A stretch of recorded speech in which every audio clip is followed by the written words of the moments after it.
Matud pa sa atong tubag sa Salmo, pagka hiligugmaon sa imong puloy-anan o Ginoo Dios nga gamhanan. Na ay famous aning kanta, "How lovely is your dwelling place, O Lord our God." Nakasuway na mo puyo sa balay sa Ginoo. Wa man mo mutingog. Wa mo kasuway. Di ay gibutang diri ay karing last stanza. Palabihon ko ang usa ka adlaw diha sa imong kahawanan kaysa usa ka libo didto sa laing dapit. Mas may pa kunong usa ka adlaw nga mopuyo ta sa hawanan sa Ginoo kaysa usa ka libo ka tuig sa laing dapit. Hain man ni ang laing dapit, gipasabot kining kalibutan. Mao bitang ang kalibutan agianan ra gid ni, dili puy-anan para natong nakasabot nga naay langit. Nya niingon pa gid diri, palabihon ko ang paghigda sa tugkaran sa balay sa akong Dios. Tugkaran kanang sa gawa sa balay, kaysa pagpuyo didto sa mga tulda sa dautan. Kinsa maning tulda sa dautan nga gipasabot, kining atong lawas.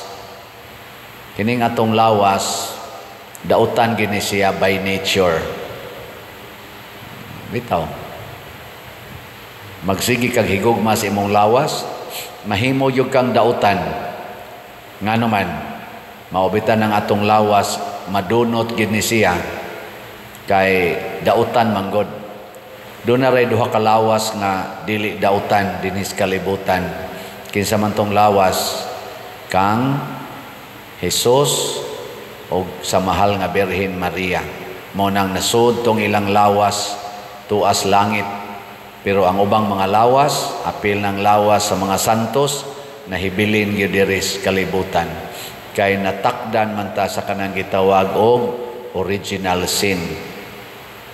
Nalingiyay mong tupad, ina ganahan kang mopuyo sa balay sa Ginoo.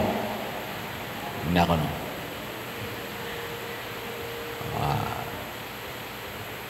Samtang ni atas kalibutan, makapuyo ba ta sa balay sa Ginoo o dili? Makapuyo. Kaya nga naman, matud pa ni Kristo, pag-anhin niya sa kalibutan, the kingdom of God is at hand. Ni ana sa inyong taliwala ang gingharian sa Dios. Pero unsaon man pag sinati, morning atong ibanghilyo karon, ang gingharian kuno sa langit dinhi sa kalibutan mura og usa ka baling. Unsa man ang baling? Ano bang itaktak sa dagat niya o sa tubig niya makakuha sa tanang klase sa isda. Niya ang tanang klase sa isda dad-o na sa baling. Isud na niya tanan way pili. Pero inigdaan na sa daplin ang mananagat mao'y mohagpat sa isda. Ang baling dili mo segregate sa isda, mo pasod ra siya. Pero ang mohagpat o ang mopili kinsay maayong isda, kinsay dautan, ang mananagat. Nya sa atong parabol karon, matud pa ni Kristo, ang mananagat mao di ay ang mga anghel sa Ginoo. Nya ang pagdangat tos lapyahan mao ang katapusan sa atong kinabuhi.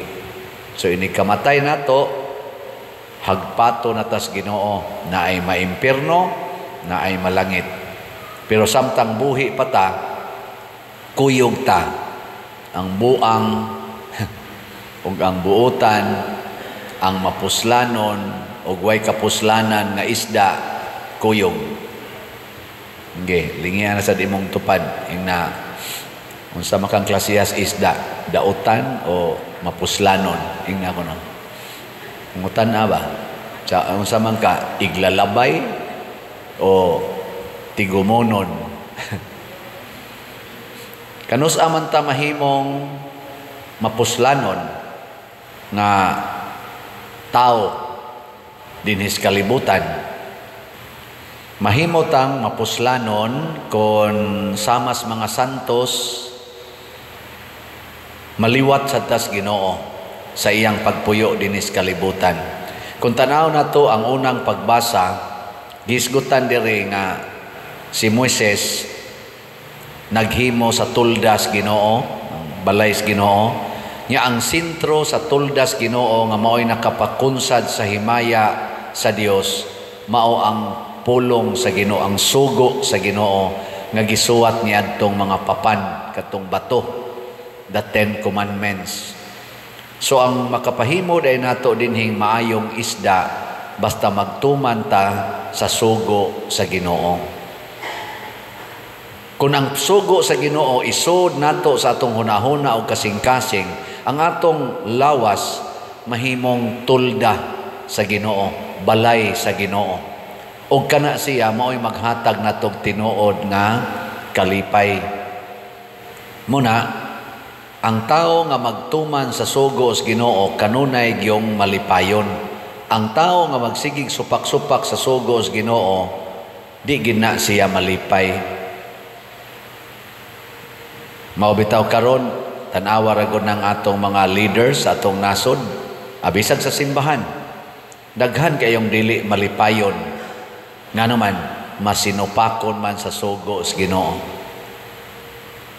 Gilay na sang lingi sa imong tupad. Ing nakarong si manaha, malipayon kay ka. Wa jud ka kayaw-yaw. Wa jud ka masuko. Ana, karong-karong lang si manaha. Ayan lang tong iapil ang niaging si mana. Oy, daghan kay nato. Dali kay makayaw-yaw. Bisag check upon mo, hasta sad ako. Na, dali amo yaw-yaw eh. Nganuman, kay ni amang gud sa tong kasing-kasing ang pagkamasinupakon sa sugo sa Ginoo. Ug unsa man ang kinadak-ang sugo sa Ginoo nga makapalipay gid nato, in general gihatag sad na ni Kristo. Siya man ang pulo nga nagpakatao. Ang iyang sugo mao kini, higugmaa ang imong isig katawo sama sa imong kaugalingon. Love your neighbor as yourself. Wa mo ingon si Kristo, love your neighbor as you love yourself. Ang iyang giingon, love your neighbor as yourself. Unsa may kalainan sa love your neighbor as yourself o sa love your neighbor as you love yourself? Nay kalainan? Ambot lang. Parihara na sa unsay kalainan sa immediately o sa forthwith. Gilalisan aros mga lawyers, sige sila glalis hasta Supreme Court. Kuan na, batikos na. Sige, dinhi lang sa atong understanding sa simbahan, ang love your neighbor as yourself, ang pasabot ana, di na ka maghuna-huna sa imong kaayuhan, sa imong kaugalingon, ang imong hunahunaon mao na ang imong isig katawo. Kay siya naman mao'y imong self. Mao na siya love your neighbor as yourself. Di na ko maghunahuna sa akong kaayuhan. Ang imong kaayuhan mo akong hunahunaon kay ikaw na mao'y akong self. So kung ang bana mutuman ani nga maong prinsipyo, din siya maghunahuna siyang kaugalingon, ang kaayuhan na siyang asawa. Kaya ang iyang asawa mo na iyang self. Niya ang asawa sad di na san magsigig hunahuna siyang kaugalingon, ang iya na sang bana mao'y iyang self. Ang parents, di na maghunahuna siyang kaugalingon, sa ilang kaugalingon, ang ilan ng mga anak mo'y ilang sigihag-hatag o kaayuhan, kay mauna na ilang self. Pero kung ganitang love your neighbor as you love yourself, ang mahitabo, higugmaon sa anak ko akong kaugalingon, una pa ko mohigugma nimo. Kay kung di ko mahigugma sa akong kaugalingon, di sa ko mohigugma nimo. Di ba? Duha ka movement ba?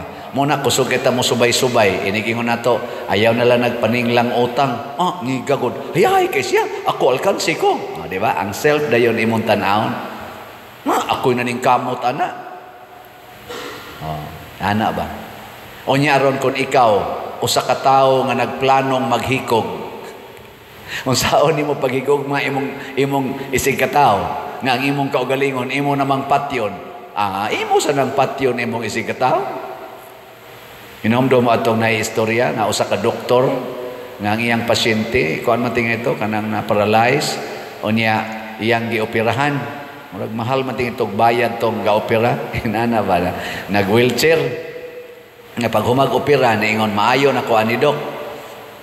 Oh, atong paning kamutan maayo na kaani. So nakabayad na siya o magin siya maayo. Nibalik nga tos doktor. Nagdagbag nga gamay. Kadungog ti mo to nabalita man to. Pag duols doktor, istorya sila, kuha siya siyang bag, sus pistola mo dito. Gipusil niya iyang doktor, pagkamatay, gipusil po niya iyang Wa naman, para niya, wa naman, useless naman iyang lawas, ang iyang cell. Niya, kani may nakaingon, kining doktora mo nakaingon. Pero, nagtambal ragod din taon to niya. Nanabla siya. Muna'y nakalisod kung love yourself, love your neighbor as you love yourself. Muna'y manabla ta. Kadto sa daing mga kuan. Kadtong mga suicide bombers. Di ba? Ana. Lusno god ang Twin Towers. Kaya ang ilang pagtanaw sa ilang self, heroic man kanang magpakamatay. Gibungkag nilang Twin Towers katong Trade Center ba to sa United States na lusno libuan ka mga tao ang nangamatay. Kadto sa mga tao nga girakrakan niya ang nag-concert. Ana. Kay wa naman naglain naman iyang utok. Gihasulan man siya ato. Katong Las Vegas ba? Iyang gipusil dito.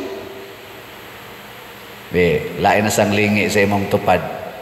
Ing na, do you love me as yourself? Ing na ko no. Ing na, imo kong gihigugma sama sa imong kaugalingon.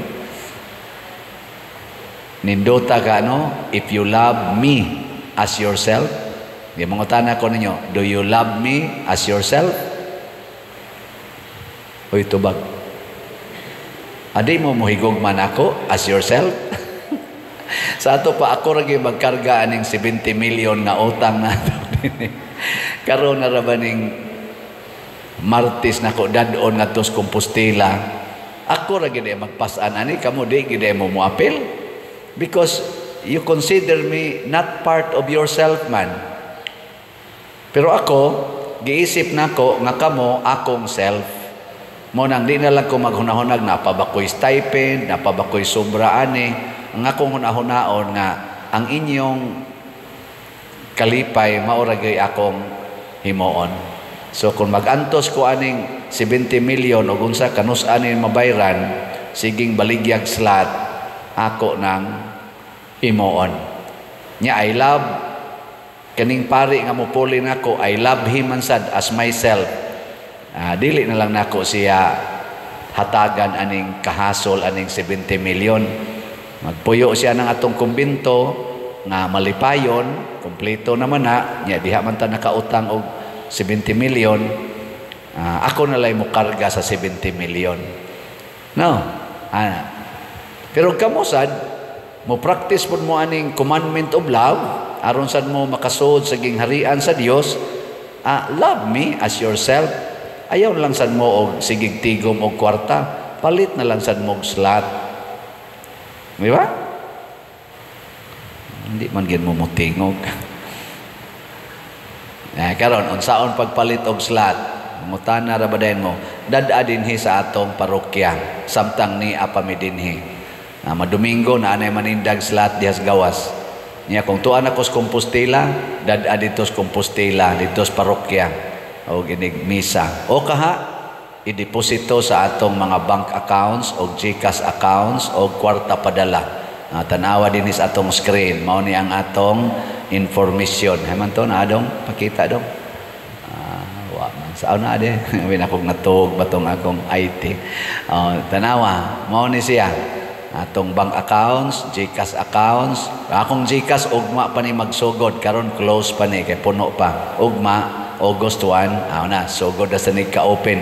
Pwede na sa na-depositohan up to 500,000.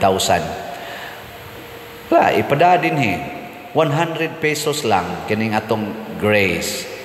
Sa pagkakaroon, ang atong halin niabot nag 20,899 ka slots. napay 679,101 ka slots nga available sa atong slot nga Grace.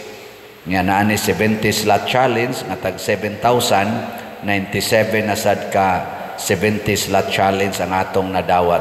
So atong pakpakan ang namalit na tong slot. Salamat kayo. Praise the Lord. Ang tanan nga namalit og slots malipayon. Nganuman kay nakasulod sila sa gingharian sa Dios. Ang tanan nga dili gyud mo palit og slot kasagaran sa puton. Naman kay wa kasud sa gingharian sa Dios. Ang tanan nga manggihatagon sa iyang isig katao kanunay ng malipayon kay maunay kinaiya ni Kristo ang pagkamanggihatagon. Ang tanan nga kusog kaayong isipan kay tanan, kusog kaayong mo subay-subay, kusog kay maningil anang mga utang ug uban pa kasagaran ana mga kusmoron ug naong nganuman wa na kasud sa gingharian sa Dios. Muna hinaut unta makasulod ta niining gingharian sa Dios dinhi sa yuta aron sama nila sa mga santos ni San Ignatius of Loyola makasud sa ta sa iyang final nga gingharian didto sa langit.